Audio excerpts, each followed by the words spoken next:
Supercrack Estrella presenta. Ezequiel viaja al futuro donde hay un templo parecido al que tuvo el rey Salomón. El templo de Ezequiel es una edificación tipo templo sin construir descrita en el libro bíblico de Ezequiel. Los detalles del templo le fueron dados al profeta Ezequiel durante una epifanía, compuesto por un plano de estrecha semejanza al templo de Salomón. Ezequiel viajó al futuro en una máquina del tiempo, y apareció en un templo según Ezequiel muy parecido al que en pasado tuvo Salomón. En ese templo del futuro un rey le habla mientras Ezequiel se mueve por el templo. Unas de las cosas que Ezequiel encuentra en ese templo son pinturas hechas en la pared de reptiles y bestias. Ezequiel es una persona del pasado que viaja al futuro. Él no conoce el término reptiliano, una expresión usada en el siglo XX, por lo que llama a esas pinturas por lo único que él conoce, un reptil.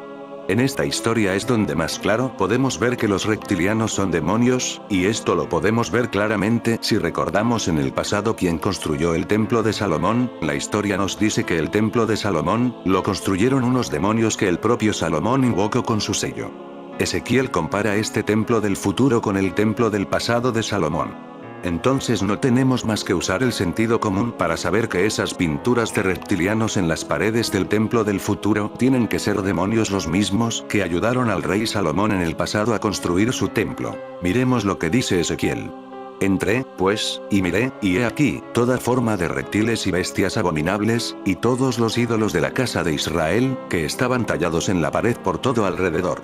No hay duda, dice reptiles, y claro está, no son reptiles como los conocemos en islas y selvas. ¿Para qué iban a estar esos reptiles en un templo? Son reptilianos. Sabemos que tenían que haber más de 60 reptilianos pintados en sus paredes del templo por algo que más tarde nos diría Ezequiel, ya que unos 60 ancianos magos negros se pusieron enfrente de estas pinturas de reptilianos, un anciano por cada pintura, lo que quiere decir que cada reptiliano pintado representaba un demonio, cada uno con su propio poder y características. Y me dijo: Hijo de hombre, ¿has visto las cosas que los ancianos de la casa de Israel hacen en tinieblas, cada uno en sus cámaras pintadas de imágenes? Porque dicen ellos: no nos ve Jehová. Jehová ha abandonado la tierra. Tengamos en cuenta que Satanás es descrito como un dragón, y un dragón es muy parecido a un reptil, por lo que vemos cada vez más claro que la forma de los ángeles caídos es de reptil. Y fue arrojado el gran dragón, la serpiente antigua que se llama el diablo y Satanás, el cual engaña al mundo entero. Fue arrojado a la tierra y sus ángeles fueron arrojados con él. Los 70 regresaron con gozo, diciendo: Señor, hasta los demonios se nos sujetan en tu nombre. Y él les dijo: Yo veía a Satanás caer del cielo como un rayo. Mirad, os he dado autoridad para hollar sobre serpientes y escorpiones, y sobre todo el poder del enemigo, y nada os hará daño. El rayo podría ser algún tipo de tecnología de teletransportación en poder de estos demonios reptilianos como los ovnis. Las características del templo se describen en detalle en el libro de Ezequiel, en forma de una visión dada al profeta. En el sueño de Ezequiel, se describen las características físicas de la estructura con paneles de madera de varios niveles, como las entradas, los patios exteriores e interiores, las cámaras laterales y los vestíbulos, los arcos, las puertas, las ventanas, el santuario y el altar. Se describen algunos muebles, muchos de ellos factores comunes del tabernáculo y el templo de Jerusalén. Se dan detalles de decoración, por ejemplo, querubines y palmeras talladas en las puertas y paredes. Los propósitos de las cámaras laterales se dan, por ejemplo, para las vestiduras de los sacerdotes, para el consumo de la carne de los sacrificios por parte de los sacerdotes y para los cantores.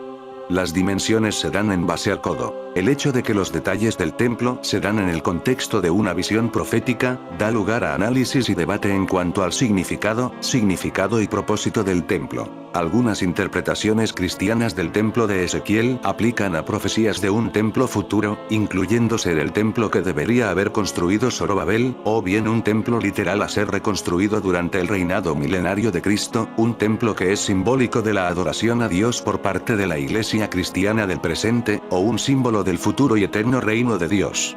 Varios comentaristas cristianos también creen que este templo será un cuarto templo literal, que existirá durante el reino milenial, luego de la destrucción de un futuro templo que será profanado por el anticristo. Habla la Biblia de reptilianos. Tenemos dos pasajes de la Biblia que dicen: y vi salir de la boca del dragón, de la boca de la bestia y de la boca del falso profeta, a 3 espíritus inmundos semejantes a ranas. Ezequiel 8:10 BLP. Entré y vi toda clase de imágenes de reptiles y animales repugnantes. Todos los ídolos de Israel grabados en la pared, todo alrededor. ¿Qué dice Ezequiel 8:10? Ezequiel tuvo esta visión espiritual de Jerusalén en los días cuando Jeremías servía como profeta, en ese período entre la segunda invasión de los babilonios y su conquista final de Jerusalén. Que él realmente no salió de Babilonia está claro desde el 11:24. Fue llevado de regreso en espíritu a Babilonia después de que las visiones fueron completadas, 11:22-25. Feinberg, en esta visión, Ezequiel vio 4 abominaciones en el templo. Probablemente no eran literales en el sentido de que estaban sucediendo todas al mismo tiempo en el templo y que Ezequiel haya visto esto en tiempo real. Dios mostró a Ezequiel que estaba sucediendo literalmente, tanto en el sentido externo como en el espiritual. El ídolo escandaloso, asociado con el rey, Ezequiel 8:5-6. Las imágenes e incensarios, asociados con los líderes de la ciudad, Ezequiel 8:7-13. El llanto sobre Tamuz, asociado con las mujeres, Ezequiel 8:14-15. La adoración del sol, asociada con los sacerdotes, Ezequiel 8:16-18. La entrada de la puerta de adentro que mira hacia el norte. Específicamente, Ezequiel fue al templo. Como sacerdote, tenía especial interés no solo en el templo, sino también en todo lo que sucedía allí, donde estaba la habitación de la imagen del celo. En su visión, Ezequiel aparentemente vio una imagen idólatra, la imagen del celo, de pie en el atrio interior. Esto probablemente estaba justo afuera del edificio del templo. Fue llamada la imagen del celo porque provoca celos, es decir, era un insulto tanto a Dios como a su templo y a su pueblo. Taylor, Ezequías eliminó la idolatría de Judá, 2 Reyes 18:1-5, pero su hijo Manasés la restauró y la hizo peor que nunca, incluso poniendo un ídolo en el templo, 2 Reyes 21:1-7. El hijo de Manasés, Amón, continuó con la idolatría de su padre patrocinada por el Estado. El rey Josías limpió a Judá de la idolatría y quemó el ídolo que Manasés había puesto en el templo, 2 Reyes 23:4-20. Ahora vemos que el ídolo en el templo estaba de regreso. La palabra imagen es semel, que aparece en otra parte solo en Deuteronomio 4:16, donde se traduce como figura, y en 2 Crónicas 33:7-15, de un ídolo especial levantado por el rey Manasés en el templo. Aunque este ídolo fue removido más tarde, el uso de la palabra por parte de Ezequiel puede significar que se volvió a colocar una réplica, si no el original.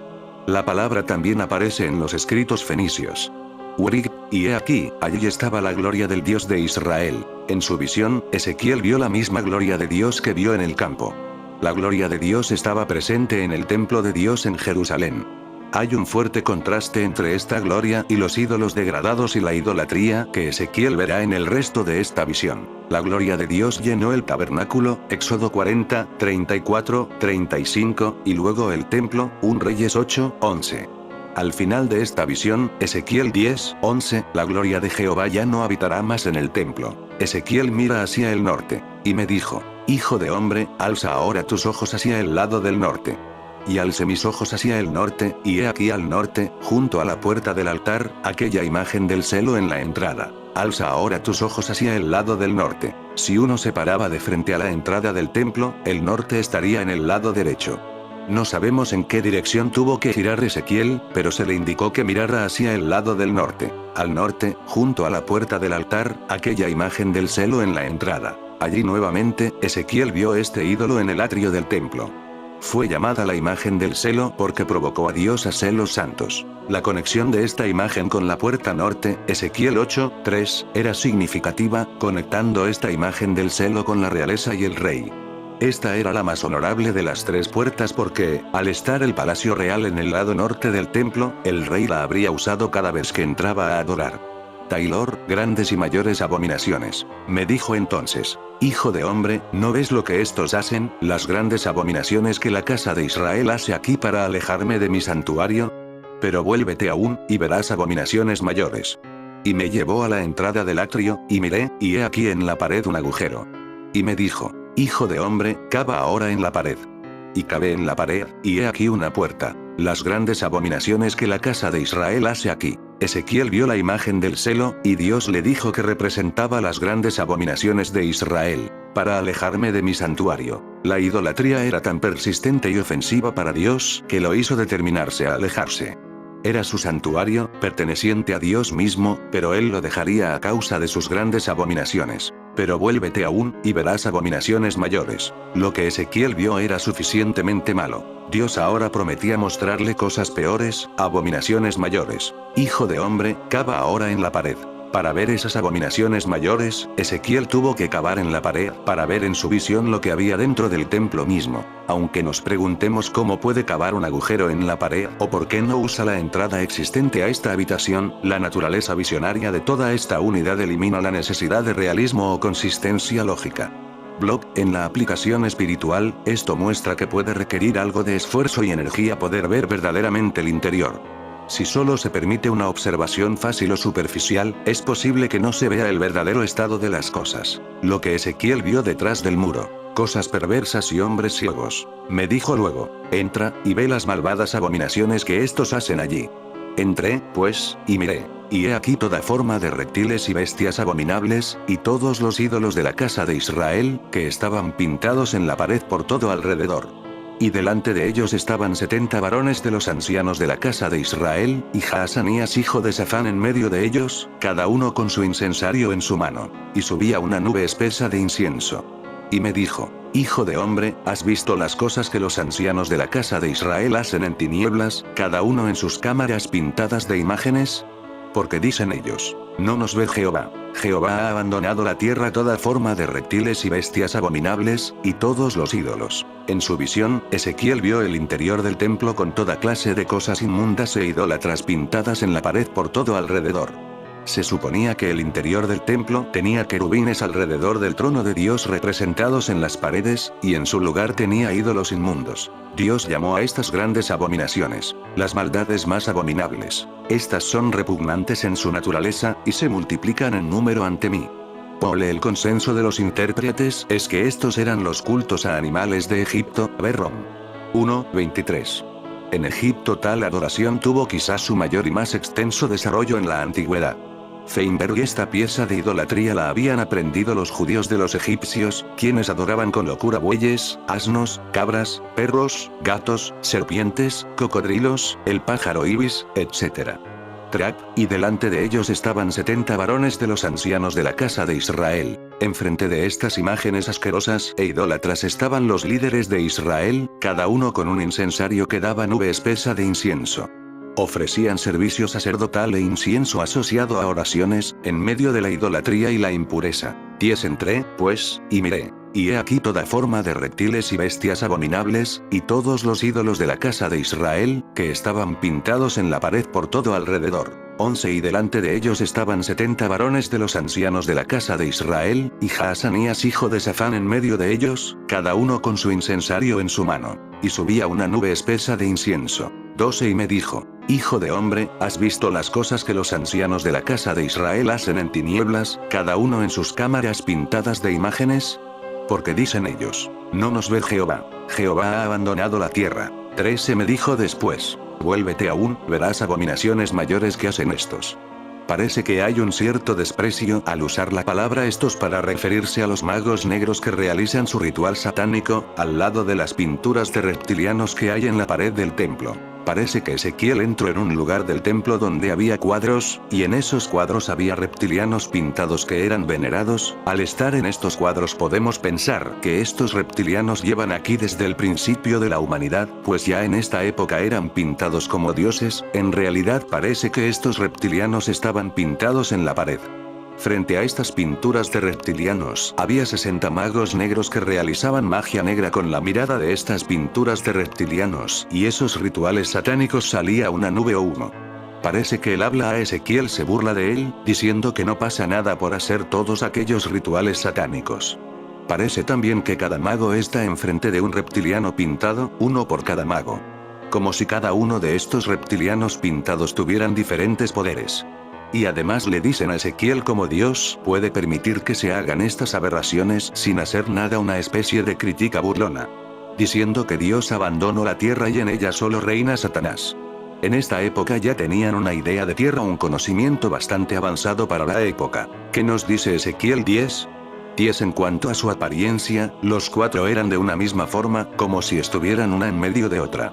11 Cuando andaban, hacia los 4 frentes andaban. No se regresó cuando andaban, sino que al lugar a donde se regresó la primera, en pos de ella iban. Ni se volvieron cuando andaban. En el pasado no se conocía de término reptiliano, así que podemos pensar que la forma de describir un reptiliano era como una rana. La visión de un reptiliano con forma humana podría ser esta historia contada en la Biblia. Ezequiel 1, 15, 27. Y sucedió que el año 30, el día 5 del cuarto mes, estando yo en medio de los cautivos, junto al río Cobar, se abrieron los cielos, y tuve visiones de parte de Dios.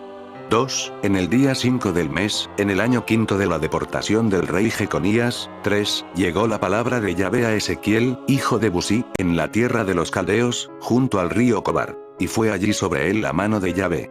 4. Miré, y vi como venía del norte un torbellino, una gran nube y un fuego que se revolvía dentro de sí mismo. Alrededor de ello había un resplandor y en su centro algo semejante a un metal brillante que salía del medio del fuego. 5. En el medio había la figura de 4 seres vivientes, cuyo aspecto era este. Tenían semejanza de hombre. 6. Y cada uno tenía 4 aspectos y cada uno 4 alas. 7. Sus pies eran rectos, y la planta de sus pies era como la planta del toro, y brillaban como bronce bruñido. 8. Por debajo de las alas, a los 4 lados, salían brazos de hombres, todos 4 tenían el mismo semblante y las mismas alas. 9. Que se tocaban las del uno con las del otro. Al moverse no se volvían para atrás, sino que cada uno iba cara adelante. 10. Su semblante era este: de hombre por delante, tenían también, cada uno de los 4, de león a la derecha, de toro a la izquierda los 4 y de águila atrás. 11. Sus alas estaban desplegadas hacia lo alto. Cada cual tenía 2 alas que se juntaban con las del otro, y 2 de cada uno cubrían su cuerpo. 12. Todos marchaban de frente, a donde los llevaba el espíritu allí andaban, sin volverse para atrás. 13. Había entre los vivientes fuego como de brasas, encendidas como antorchas, que discurrían por entre ellos, del fuego salían rayos. 14. Los vivientes iban y venían como el relámpago. 15. Y mirando a los vivientes, descubrí junto a cada uno de ellos una rueda que tocaba la tierra. 16. Las ruedas parecían de turquesa, eran todas iguales, y cada una dispuesta como si hubiese una rueda dentro de otra rueda. 17. Cuando avanzaban marchaban hacia los 4 lados, y no se volvían al caminar. 18. Sus llantas eran muy altas y causaban espanto, pues las llantas estaban todo en derredor llenas de ojos. 19. Al ir los vivientes, giraban junto a ellos las ruedas, y cuando se alzaban de la tierra los vivientes, se alzaban también las ruedas. 20. Hacia donde los llevaba el espíritu a marchar, marchaban, y las ruedas se alzaban a la vez con ellos, porque tenían las ruedas espíritu de vida. 21. Cuando iban ellos, iban las ruedas. Cuando ellos se paraban ellas, y cuando se alzaban de la tierra, se alzaban porque había en las ruedas espíritu de vida. 22. Sobre la cabeza de los vivientes había una semejanza de firmamento, como de cristal deslumbrante, que se extendía por encima de sus cabezas.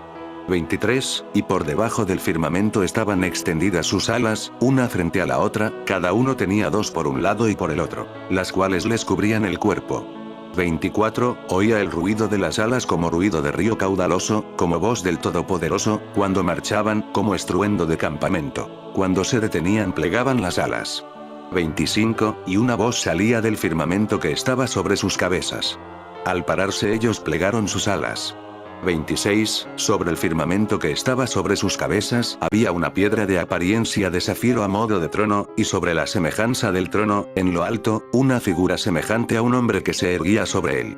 27. Y de lo que él aparecía de cintura arriba, era como el fulgor de un metal resplandeciente y de cintura abajo, como el resplandor del fuego y todo en derredor suyo resplandecía. 28. El resplandor que lo rodeaba todo en torno era como el arco que aparece en las nubes en día de lluvia. Esta era la apariencia de la imagen de la gloria de Yahvé. A tal vista caí rostro a tierra, pero oí la voz de uno que hablaba. Resultado de imagen para el profeta Ezequiel: ve aterrizar una nave espacial en el versículo 1, en dicho momento es muy posible que el profeta se hallase solo junto al río Cobar. Cuando Ezequiel refiere que los cielos se abrieron, no se refiere a que se separaran materialmente. Aquí hay que entender que lo que se abre es la fe de Ezequiel al ver que del cielo surgía una manifestación sobrenatural para él. En el versículo 3, al decir que fue sobre él la mano de Yahvé, se debe de estar refiriendo a una fuerte impresión, a una violenta conmoción interna de Ezequiel a la vista de aquel increíble prodigio. En el versículo 4, resulta una extraordinaria descripción que hace el profeta Ezequiel de una nave girando sobre sí misma, menciona claramente que se revolvía dentro sí misma. Da detalle además del intenso resplandor que emitía el artefacto, así como también hace mención del material que estaba hecha la nave, menciona sobre un metal brillante que lograba verse en medio del resplandor. En el versículo 5, Ezequiel, como cualquier ciudadano de su época, no había tenido en su vida ocasión de ver un aparato automático. Imaginémoslo pues viendo un aparato del que, sin mediar intervención humana alguna, surgen de repente 4 artefactos, tren de aterrizaje. Al desplegarse estos, el profeta cree ver, inevitablemente, seres animados, seres vivos, que se mueven por sí solos, y al adoptar estos la forma vertical, que es la que se asume el hombre, los compara con animales de forma vagamente humana. Por otra parte, Ezequiel conoce únicamente la tracción animal para cualquier tipo rudimentario de vehículo. Al interpretar la visión que tuvo como vehículo de Yahvé, como carro de Yahvé, el tren de aterrizaje se convierte automáticamente para él en los animales que tiran del carro. En el versículo 7, se dice literalmente que sus pies eran rectos, lo cual viene a confirmar que las patas eran de tipo telescópico, terminando en la parte inferior en tubo, pueden ser comparadas con las patas del tren de aterrizaje del módulo lunar de la cápsula Apolo. También se nos dice que la planta del pie era como la del pie de un toro. ¿No son acaso estos elementos ciertamente mecánicos? En el versículo 9, se nos dice que los animales no se volvían cuando caminaban, lo cual es lógico si lo consideramos como piezas integrantes de un todo que se mueve precisamente por unidad global, y no por piezas individuales. En el versículo 11, se describe la forma aerodinámica de la nave y la estructura del fuselaje en la parte más ancha. En el versículo 13, habla de algo semejante a brasas encendidas como antorchas, que discurrían entre los vivientes, parte inferior de la nave. Aquí se pueden interpretar luces en continuo movimiento, o bien cabe pensar en la tobera del motor en descenso y frenado. Resultado de imagen para el profeta Ezequiel ve aterrizar una nave espacial. En el versículo 16, Ezequiel encuentra una expresión insólitamente exacta, al describir el aspecto como de rueda que está dentro de otra rueda. Los cambios de rotación y dirección se efectúan en las 4 ruedas simultáneamente. Deben producir la impresión de que estaba obedeciendo órdenes. Es por ello muy natural que Ezequiel confunda, por decirlo así, causa y efecto. Ve seres vivientes que se mueven, y a su lado las ruedas siguiendo simplemente su movimiento. Esta manera de funcionar corresponde a las ruedas que él conoce. El que la propia rueda pudiese proporcionar el impulso para el movimiento, era en su época desconocido. En los versículos 18, 19, Ezequiel se refiere a las ruedas, sabemos que cada llanta gira sobre sí misma, mientras que la rueda lo hace como un todo. Un tipo de diseño de rueda es la inclusión de discos motrices para el giro particular de las llantas. Los ojos en estas hacen aún más patente el movimiento rotatorio y resaltan la autonomía mutua de los movimientos.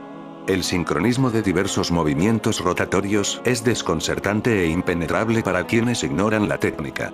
Produce la impresión paradójica de que una rueda se compone de más de una. En el versículo 20, Ezequiel nos dice que el mismo espíritu, o sea la misma inteligencia que hacía despegar el tren de aterrizaje, movía también las ruedas.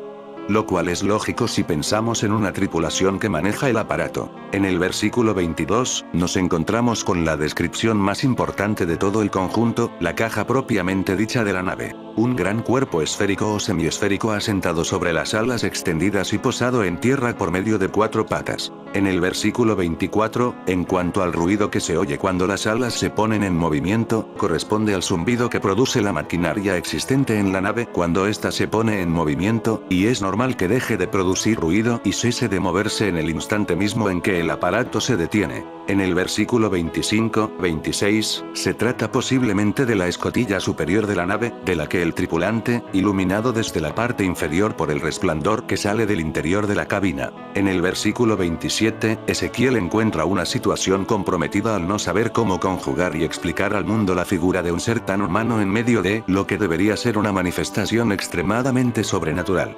Y en el último versículo comprobamos que la voz de Yahvé se reduce a la voz de uno que habla. La voz de un tripulante de la nave. En fin amigos de Supercrack Estrella, si el video te gustó pulgar arriba.